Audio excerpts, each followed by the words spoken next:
In my first digital story, I briefly talked about how one of the football players at Sanford was spine-boarded during one of the games.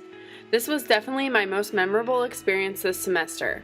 It was the football team's first home game, so the team was really excited for it.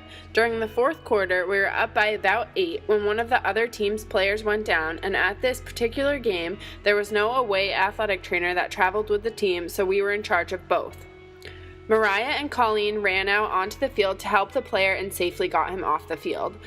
While they were still helping evaluate and check up on him, one of our own players went down, so Jesse and I ran onto the field.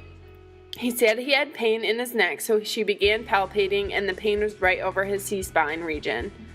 She checked for any numbness and tingling, and this was another symptom that the athlete was experiencing. Jessie was very calm and asked me to get the screwdriver out of her bag, and we were going to take the bolts off of his face mask. At this time, the athletic director as well as coaches and refs were all surrounding the player, and it was starting to get a little chaotic. EMS was called over, and because Sanford is a smaller area, they had to call for help because they didn't have all the equipment that they would need. Everyone was trying to help, and I'm sure it was very stressful for Jessie while she was stabilizing because it was stressful for me. When EMS arrived, they helped with spine boarding and rolling the player onto the board, and because he was a bigger player, my helping stopped and I got to just observe from then on. The player was brought by ambulance to the hospital, and we didn't get to find out how he was until Monday when we returned to clinical.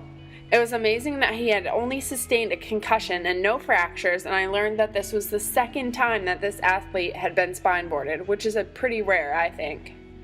This would have probably been my most memorable moment, even if I didn't have the chance to help with the actual process of removing equipment, but because I did, it made it that much more vivid. I think that looking at this situation after, it was handled very well. Nothing serious came out of it and the athlete was safe, but while I was in the moment, it was crazy and nothing like how we practice it in class. Everyone tries to help, even if they have no idea what they're supposed to be doing. It was a moment that I'll probably never forget because it was the first serious injury that I got to experience the on-field reaction to.